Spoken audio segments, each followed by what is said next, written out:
SIP is an excellent option. SIP का मतलब होता है कि आपने अपना एक अमाउंट फिक्स कर लिया, हर महीने का इतना अमाउंट तो SIP में देना ही देना है म्यूचुअल फंड में। अब म्यूचुअल फंड कैसे चूज करें?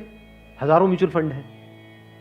लार्ज कैप इक्विटी फंड को पकड़ो, वो भी कुछ वेबसाइट्स है जैसे मनी कंट्रोल है, वैल्यू रिसर्च है, वहां पर जाकर के देखो उन फंड्स की रेटिंग कम से कम 4 से 5 स्टार होनी चाहिए। कोई ऐसा फंड है उसकी 1 या 2 स्टार की रेटिंग है, मत करो उसमें, बल्कि ऐसा फंड होना चाहिए जो हर वेबसाइट पे 4 या 5 स्टार की रेटिंग हो। अब आपने क्या किया कि हर महीने का अपना एक अमाउंट फिक्स कर लिया, दैट कुड बी एनीथिंग, 1000 रुपए, 2000 रुपए, 3000 रुपए, 4000, 5000, what ever that amount is. SIP के थ्रू ऑटोमेटिकली इतना अमाउंट आपके अकाउंट से डेबिट होता चला जाएगा over a period of next 10 years, 20 years, 30 years. अभी स्मार्ट इन्वेस्टमेंट क्यों है? एक तरफ से मैं इंश्योरेंस के लिए मना कर रहा था, इसके लिए स्मार्ट क्यों है? क्योंकि यहां पे आपका पैसा नहीं कट रहा है, जो पैसा आप लगा रहे हो पूरा का पूरा इन्वेस्ट हो रहा है। इसमें भी 2 ऑप्शन है, एक आप ब्रोकर के थ्रू जा सकते हो, एक है डायरेक्ट जा सकते हो। तो वहां पे आपका 1% और बच जाएगा। मान लो टोटल 1.5% कटना था हर साल का, तो अब कितना कटेगा? सिर्फ आधा %। अभी 1% सुनने में छोटा लगता है, but over a period of 20-30 years ये लाखों रुपए का होता है। मतलब डिसीजन लेने में कुछ मिनट्स लगते हैं इन बातों को समझने में, लेकिन आने वाले टाइम में यही फर्क होगा कि आपके अकाउंट में लाखों है, करोड़ों है, क्या है। अच्छा, म्यूचुअल फंड क्यों और स्टॉक्स क्यों नहीं? क्योंकि स्टॉक्स में आप 1 या 2 या 4 में इन्वेस्ट कर रहे हो, म्यूचुअल फंड जो है वो डिवाइड कर देते हैं। वो मान लो 50 में उन्होंने इन्वेस्ट कर दिया, तो अब अगर उसमें से एक कंपनी बंद भी हो गई, तब भी प्रोपोर्शनेटली जो आपने इन्वेस्टमेंट करी है उसमें उसका परसेंटेज क्या था? मान लो 2%, तो आपको 100 रुपए 98 रह गया, बस इतना ही हुआ। अब मार्केट में सबसे बड़ा डर लोगों को यह होता है जो म्यूचुअल फंड में नहीं इन्वेस्ट करते हैं कि कल को नीचे आ गया तो क्या होगा, क्योंकि नीचे आने की कोई लिमिट नहीं है। FD में यह है कि नीचे नहीं आएगा, इंटरेस्ट कम हो सकता है, नीचे नहीं आएगा। तो म्यूचुअल फंड में लोग नीचे आने के नाम से डरते हैं, ऊपर जाने में कोई डर नहीं है। अगर गारंटी मिल जाए कि भैया साल का इतना % तो आना ही आना है और आता ही रहेगा जिंदगी भर, तो कोई डर ही नहीं है, फिर तो सारे लगा देंगे। बट कोई गारंटी नहीं है ना, और नीचे भी जा सकता है। तो अगर कुछ ऐसा हो जाए कि अगर म्यूचुअल फंड नीचे भी जाए तब भी आपका फायदा हो जाए, तो प्रॉब्लम सॉल्व हो गई ना।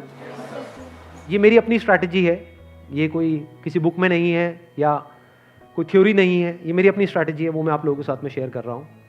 आपको क्या करना है, मोटा मोटा स्टॉक मार्केट को ट्रैक करना है। हफ्ते में एक दिन देख लो कि अभी कितने पे चल रहा है। मान लो एक पीक है, पीक अभी मान लो 40,000 है, अभी मार्केट चल रहा है अराउंड कितना? 37 के अराउंड चल रहा है। तो मेरी स्ट्रैटेजी क्या है, जैसे ही मार्केट 20% से नीचे गिर जाए, कि मार्केट की ये पीक है, मान लो 40,000 है, अब मार्केट 30,000 पे आ गया है, तो आपने क्या किया? पहले इन्वेस्ट किया हुआ था SIP में, लार्ज कैप्स में, आप इमीडिएटली जैसे ही मार्केट 30 पे आई, आप स्विच कर गए मिड कैप में, not even in small cap, mid cap.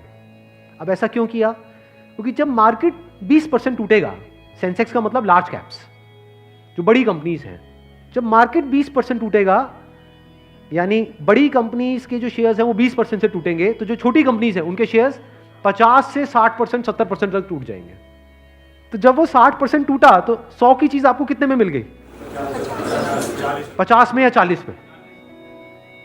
तो जब मार्केट नीचे भी गया तो आपका फायदा हो रहा है।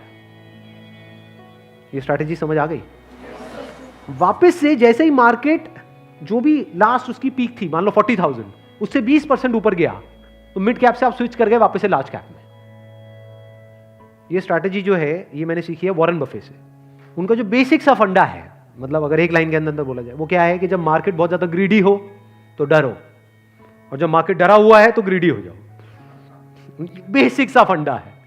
मतलब जब सब डरे हुए हैं तो थोड़े से लालची हो जाओ, और जब सब लालची हो रहे हैं, मतलब मार्केट ऊपर भाग रहा है, तो डरने लग जाओ। तो लार्ज कैप में डर कम है, मिड कैप में डर ज्यादा है। तो जैसे ही मार्केट नीचे जाएगा, मिड कैप को सब छोड़ देंगे, उस वक्त आप उसको पकड़ लोगे। तो अब चाहे मार्केट ऊपर उठे तब भी आपका फायदा है, नीचे गिरे तब भी आपका फायदा है। आप वेट कर रहे हो, मैं आज एक्चुअल में वेट कर रहा हूं।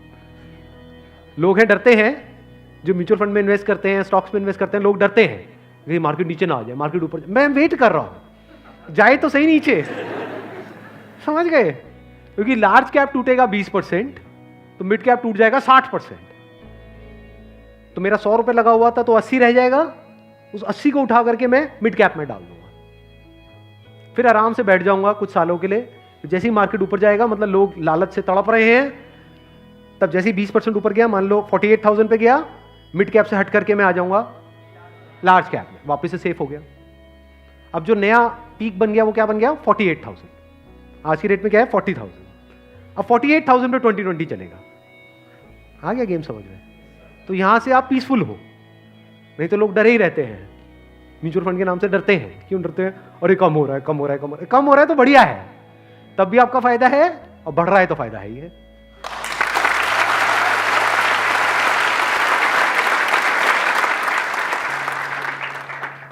समझ गए? ये बेसिक सा फंडा है, हमेशा याद रखना।